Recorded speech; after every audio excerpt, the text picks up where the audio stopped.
would like to begin by honoring the Darug people as the traditional custodians of this land, on which I live and study, and pay my respects to their elders both past and present, and extend that respect to all Aboriginal and Torres Strait Islander people. Hi, my name is Patricia Abigail Luna, and my cultural heritage, together with my professional work experiences, have formed the way I understand Indigenous education.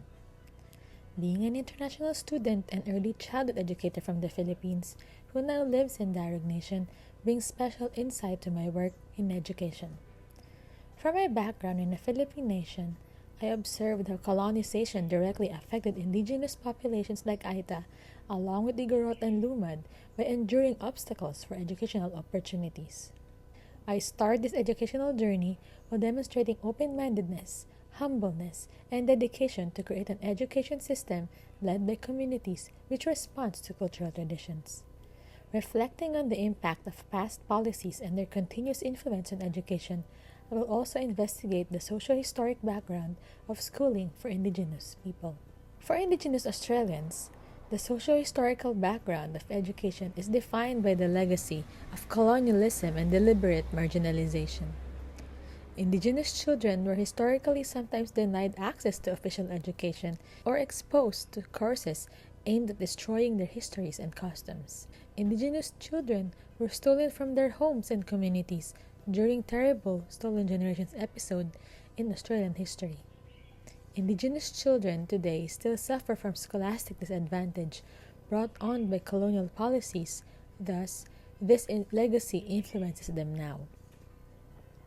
Indigenous education policy has evolved even if the struggle for equitable access to education and the acceptance of Indigenous knowledge system remains on. As Nakata counsels on 2019, adding Indigenous points of view within the curriculum will help to decolonize education and advance social justice. Notwithstanding ongoing challenges, initiatives aiming at honoring and correcting these past injustices faced by Indigenous people are driving an increasing push in the education sector, according to Bishop in 2019.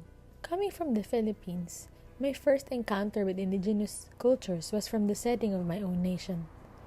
Moving to Australia, I saw how important it was to respect the particular histories and cultures of Aboriginal and Torres Strait Islander people. According to Bishop in 2019, she emphasizes the need for ethical participation and meaningful cooperation in embedding local Aboriginal viewpoints in the classroom. Learning more showed me how many of my teaching strategies were shaped by dominant cultural viewpoints that sometimes disregarded Indigenous ways of knowing and living.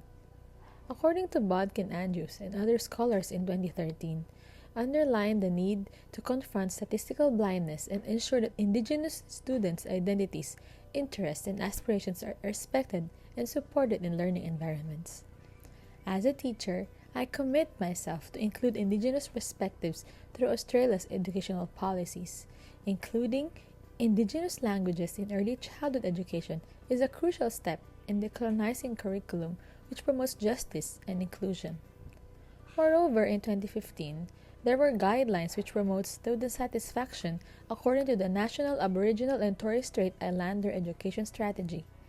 It targets language preservation, active citizenship, and culturally sensitive teachings for Indigenous learners. Additionally, meeting the needs of my learners, nurturing their well-being, and seeing them reach their full potential regardless of their background are one of my many goals in the classroom.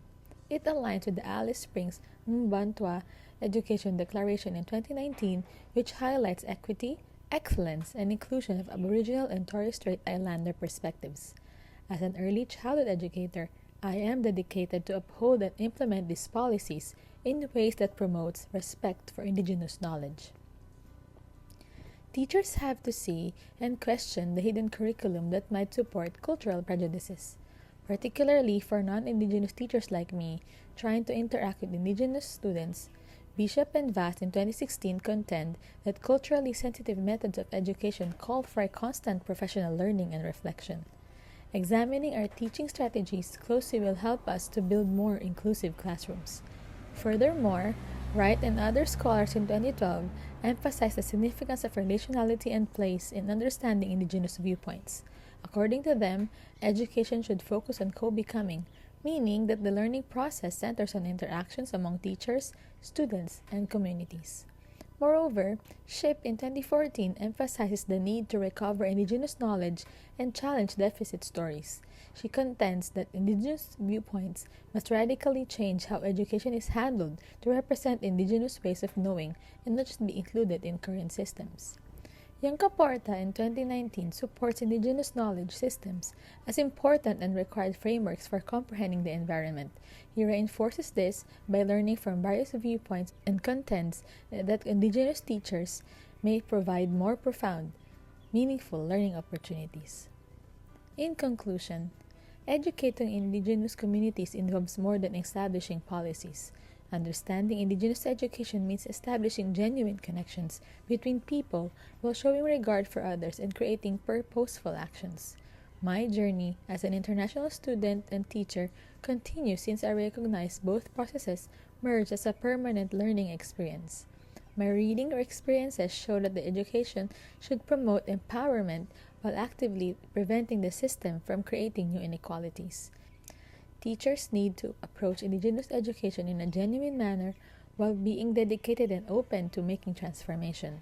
I will transform into an educator who both abides by established policies while actively investigating their contents to protect Indigenous knowledge while aiding Indigenous students through a fair educational system.